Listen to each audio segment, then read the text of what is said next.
Devant la presse ce vendredi à Lomé, la dynamique Monseigneur Kpodzro, DMK, a désapprouvé la condamnation de Sieur Paul Missiabeto. Elle dénonce un procès politique.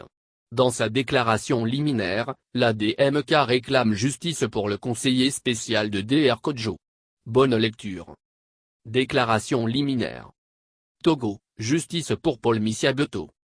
Mesdames et messieurs les journalistes, chers militants et sympathisants de la DMK, la conférence des présidents de la DMK a le plaisir de vous rencontrer de nouveau dans le cadre de cette conférence de presse pour vous informer et à travers vous toutes les populations du Togo et du monde entier sur les dérives autoritaires auxquelles le pouvoir de fait de Lomé ne cesse de s'adonner en instrumentalisant la justice. Le cas de Paul Missiabeto nous préoccupe principalement aujourd'hui.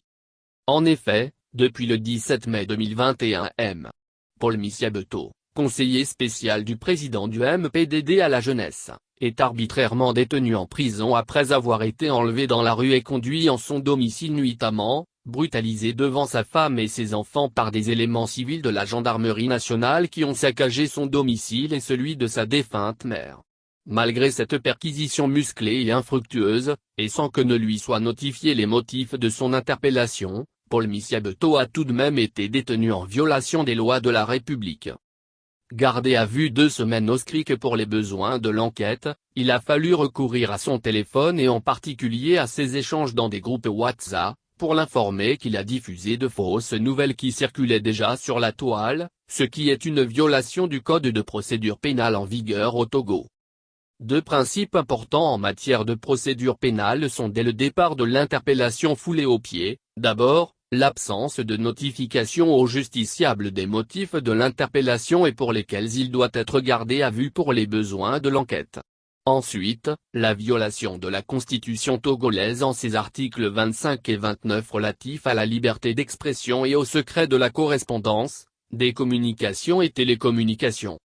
Quid des nombreux vices de procédure qui ont entaché son mandat de dépôt et dont son conseil peut attester. Au terme d'un procès épique intervenu au tribunal de première instance de Lomé, le vendredi 13 août 2021, où l'accusé, aidé par son conseil, se défendit lui-même en affichant ses convictions politiques, le substitut du procureur de la République a requis contre lui une peine de prison ferme de 4 ans. Le délibéré est prévu pour le 27 août 2021. Démonstration est ainsi faite qu'il s'agit en l'espèce d'un procès politique.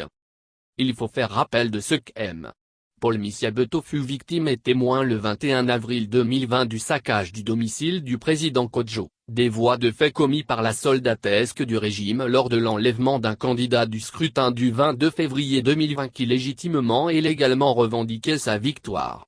Il fut à l'instar d'autres camarades condamnés sans défense à 4 mois de prison ferme. C'est dans ce contexte de traumatisme national et surtout familial que la mère de Paul Missiabeto rendit l'âme alors que son fils purgeait sa peine de prison. La DMK tient à relever que ce procès engage notre justice pénale sur les avancées qu'elle est supposée avoir réalisées ces dernières années. Elle rappelle surtout que dans le dossier impliquant les acteurs politiques de notre nation, les principes de l'indépendance et d'impartialité du juge pénal doivent prévaloir. Paul Missiabeto est persécuté depuis 2019 pour ses convictions politiques et son engagement aux côtés du président Dr Gabriel Abeyome Messan Kodjo. La DMK dénonce énergiquement cette grave dérive autocratique dans notre pays avec la banalisation systématique des graves atteintes aux droits de l'homme dans le but de mettre sous éteignoir des adversaires politiques. La DMK interpelle les représentations diplomatiques au Togo, et en appelle au peuple togolais, aux organisations de défense de droits de l'homme, aux démocrates et aux patriotes à travers le monde pour faire échec à cette imposture d'une justice aux allures staliniennes dont l'unique dessein est de faire taire et intimider tous ceux qui contestent la gouvernance exécrable du Togo et contestent les résultats de la dernière élection présidentielle du 22 février 2020.